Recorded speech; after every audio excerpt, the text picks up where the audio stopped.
Safi mtazamaji wangu, natumai mzima na buheri wa afya popote pale ulipo. Kwa mara nyingine karibu tena katika YouTube channel yetu.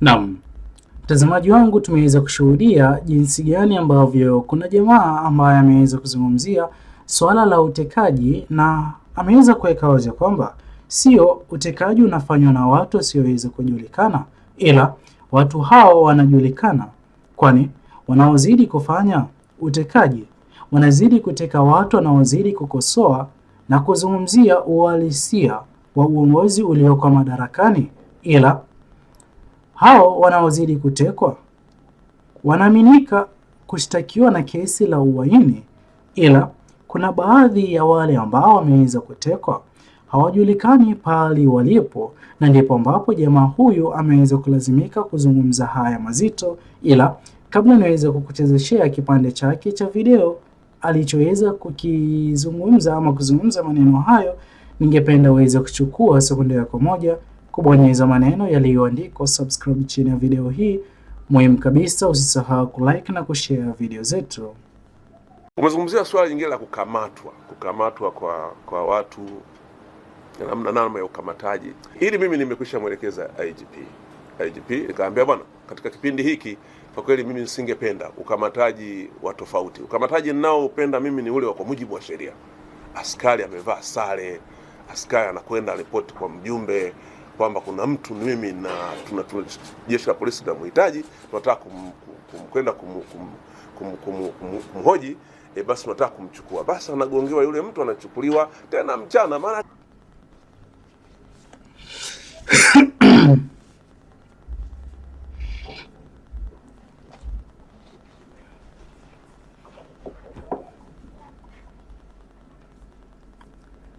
Na mtazamaji wangu, kama ulivyoweza kusikiliza kipande hicho cha video, tumeweza kuona yalikuwa ni mahojiano ya moja kwa moja kati ya jamaa huyo na baadhi ya watu wa media walioweza kupeperusha habari hizi, pia baadhi ya maafisa wa polisi waliokuwa wakinakili ama kuandika alichokuwa kikizungumza jamaa huyo.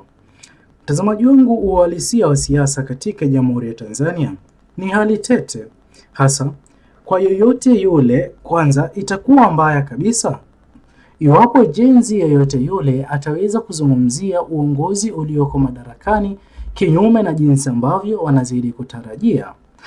Hii ikizidi kusababisha hata baadhi ya wana analysis wa siasa katika Jamhuri ya Tanzania kuwa vigumu kuchambua ndani kuhusiana na habari ambazo zipo katika Jamhuri ya Tanzania.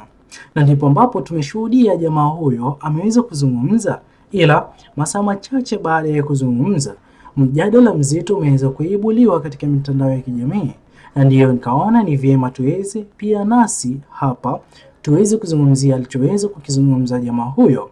Kwanza kabisa, swala la utekaji, kudai ya kwamba utekaji unazidi kufanywa na watu, sio watu wasiojulikana, bali ni watu walioko katika baadhi ya uongozi ulioko madarakani kuhusiana ama kujuana, na yoyote atakayekuwa akipinga na kukosoa uongozi huo ulioko madarakani ndipo ambapo ataweza kupitia katika mikono ya watu hao wanaozidi kuteka watu. Jambo ambalo jamaa huyo ameweza kuuliza swali nzuri, akidai ya kwamba kama kweli anayezidi kudaiwa amefanya makosa hadi kutekwa, mbona asiweze kufuatwa mchana kwa upe? Na pia mbona familia yake isiweze kuonyeshwa mashtaka ama makosa ambayo yameweza kumkumba jamaa wao, bali kutekwa na kutoweka na hata kutoonekana katika kituo chochote kile cha polisi, jambo ambalo tumeshuhudia hivi sasa takriban miezi kadhaa kuanzia mwaka 2025 kutoweka kwake Mheshimiwa Humphrey Polepole na hawa wanaozidi kuteka watu. Hadi hivi sasa familia yake Mheshimiwa Humphrey Polepole inazidi kulilia uongozi ulioko madarakani. Ni kipi wataweza kukifanya ili Humphrey Polepole aweze kupatikana? Na sote tunafahamu kwamba alichokuwa kikizungumza Mheshimiwa Humphrey Polepole kiliweza kuonekana kuwa kama kinyume na uongozi uliokuwa madarakani iliyokuwa serikali ya awamu ya sita, awamu ya pili, iliyokuwa ikiongozwa naye Rais Mama Samia Suluhu Hassan. Hivi sasa jambo hilo ama mtindo huo unaonekana kuendelea chini ya uongozi wake Rais Mama Samia Suluhu Hassan. Maswali mengi yakiendelea kuulizwa. Je, uongozi ulioko madarakani hasa katika kitengo cha maafisa wa polisi, je, hawafahamu na hawajui hawa wanaozidi kuteka watu? Vipi kuhusiana na familia vipi kuhusiana na familia ambazo zinazidi kulilia haki kama familia yake mamake Mheshimiwa Humphrey Polepole?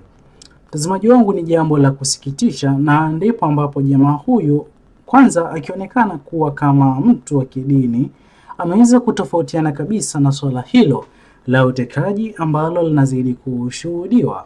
Na mtazamaji wangu, amini usiamini, kwa uongozi wote ule ulioko madarakani ni jukumu la wananchi, kwa kuwa ndio wenye nchi, kutoa maoni yao kuhusiana na jinsi gani ambavyo uongozi ulioko madarakani unazidi kuwaongoza kwa njia gani.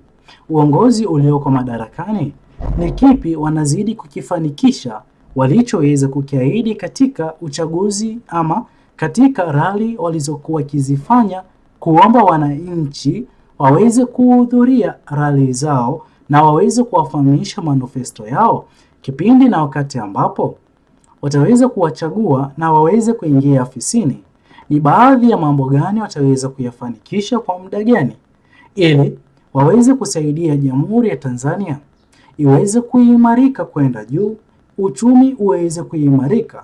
Ila kile kinachozidi kushuhudiwa hivi sasa katika Jamhuri ya Tanzania, uchumi unaonekana kuzoroteka, jambo ambalo linazidi kuathiri pakubwa mwananchi wa chini nchini Tanzania, baadhi yao kushindwa hata kukidhi mahitaji yao kutokana na gharama kubwa ya maisha, na pia kipindi na wakati ambapo mwananchi wa chini nchini Tanzania ambaye ndiye mwenye nchi akijaribu kutaka kuwasilisha malalamiko yake kuhusiana na uongozi ulioko madarakani, anatekwa na anatoweka katika hali ya njia tatanishi, jambo ambalo Tanzania wengi hawalifurahi.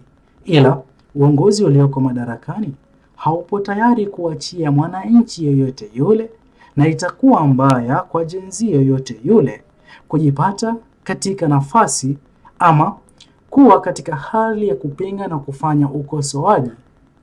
Na ndipo ambapo wachanganuzi wa mambo ya kisiasa hivi sasa wanazidi kudai ya kwamba uhuru wa habari na uhuru wa kujieleza aliyokuwa ameweza kuahidi Rais Mama Samia Suluhu Hassan haupo. Na ndipo ambapo hivi sasa tunavyozidi kuzungumza, utaweza kuona idadi kubwa ya Watanzania watatoa malalamishi yao katika mitandao ya kijamii, ila itakapoweza kufika kipindi na wakati ambapo ataweza kuhitajika hadharani ama katika kongamano lolote lile waweze kujumuika na kutoa malalamiko yao, wanazidi kuogopa. Na hapa uoga wao upo kutokana na kundi hili la watu wanaozidi kuwateka. Na ndipo ambapo jamaa huyo ameweza kuzungumza kwa ukali na hata kuonekana kama kuomba uongozi ulioko madarakani kutupilia mbali mpango huo ama kundi hilo la utekaji kwa kunyima uhuru wananchi wa Tanzania. Na kwa namna yoyote ile, mtazamaji wangu, amini usiamini, huenda kama kweli itaweza kuendelea kwa jinsi ambavyo inazidi kuonekana hivi sasa, basi itakuwa ni historia mbaya kwa uongozi ulioko madarakani. Utaweza kusemwa vibaya na kazi ama matarajio ya maendeleo ambayo Watanzania wanazidi kutarajia kutoka kwao hayataweza kuwepo, na mwisho siku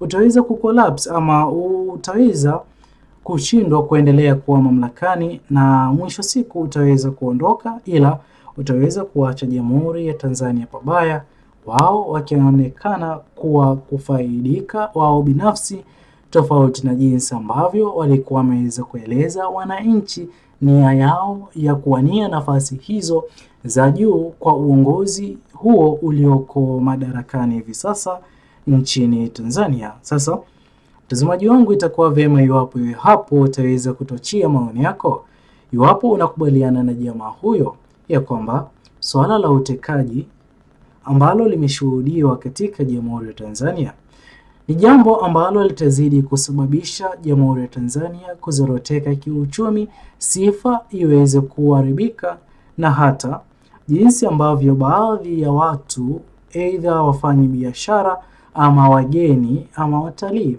kutoka mataifa ya kigeni kuona Jamhuri ya Tanzania kwa mwonekano usiokuwa sahihi kama walivyoweza kuwa hapo awali.